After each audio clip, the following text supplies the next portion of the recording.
So one fucking moment that I had was when I had to leave school. Like I couldn't afford it. My peoples couldn't afford it. So after I left school, like college, that's when I was like, all right, well, I'm gonna just do rapping, because I was rapping before then, but it was just like on a type of like hobby. It wasn't even serious at all. Like I was playing around with it. It was just something to do, you know. But then once I had more time to invest in it, you know, I got deeper into the craft, and then I started to learn more things about it and how it could be a little lucrative, a little bit, you know, and just benefit me in positive ways, you know. And it was always something I always wanted to explore. So, you know, but that was definitely a fucking moment. I mean, when you have to stop like your education grind, like I was like, all right, because that's all. My mom's a teacher, so like that's all I really knew. Like coming up is like, yo, just get your education. So when that had to leave, I was like, damn it.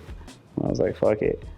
I was at Oakland University and I was studying communications. I wanted to get into like radio and TV broadcasting because again, I was into like the hip hop and the rap and stuff, but you know, I wasn't thinking about like being a rapper. It was just like, I know how to do it. It's fun, I guess, you know, but this was something that's more long-term, I guess, you know, so I was getting into that and, you know, things were going cool, but you know, had to take a little detour, which is cool. But now I'm still interested in getting back in the education field, you know, whether it be finishing the degree or even something like starting to teach like hip hop at a college. Like I see what Ninth Wonder is doing like at North Carolina. Like that shit is mad inspiring, you know what I mean? And I feel like that's a great balance of what I would love to do. Like it's something that gives back to the community, but it also still teaches about like the culture that I love so much, you know what I mean? So I would love to get into something like that, like teach a hip hop class or something, like, or just something that focuses on hip hop. It doesn't necessarily have to be like a hip hop class, like, yo, this is how you say 1, 2, you know what I'm saying? Like, but it could be something like, you know, just studying like, I don't know, like even down to sampling or artwork on albums, you know, and things like that, like something along the lines of those, yeah. If I could speak to the younger Nolan, I would tell him to not drop out of college.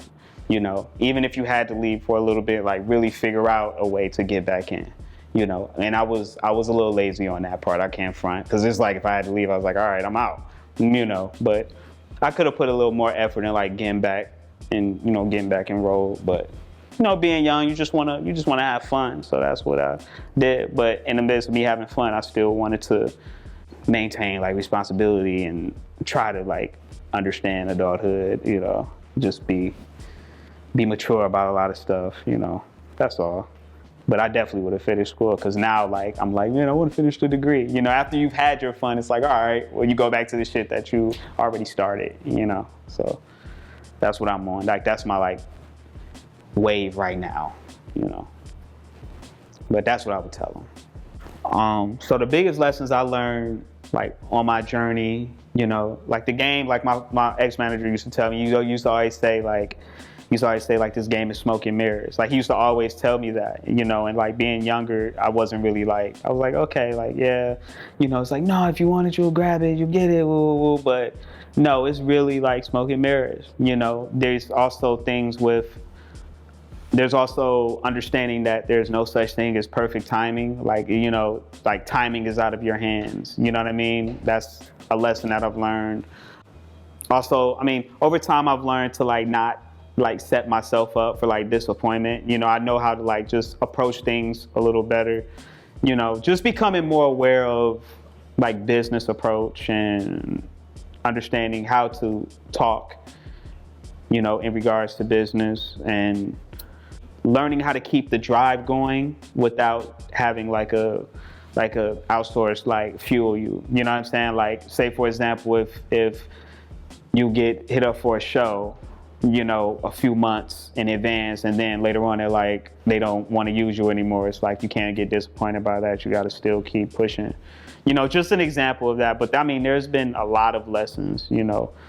It's cool, you know, it's really dope because it teaches you, you know, and like I said, like even for me, it's just, you know, you can pass that game down to the younger ones, like let them know. What keeps me driven and moving forward is honestly just wanting to get better, like progressing. I just want to have my hands in like various pots, you know what I mean? So it's like until I like tackle and execute all those ideas, like I'm not going to feel content or comfortable because I know there's a lot to learn and I want to learn a lot. Like I want to learn a lot just about music, art, you know what I mean? Just everything, print. I want to learn about everything, you know? Everything that's been a part of me growing as a creative, I want to learn about it. So that's what keeps me driving forward, the ability to learn.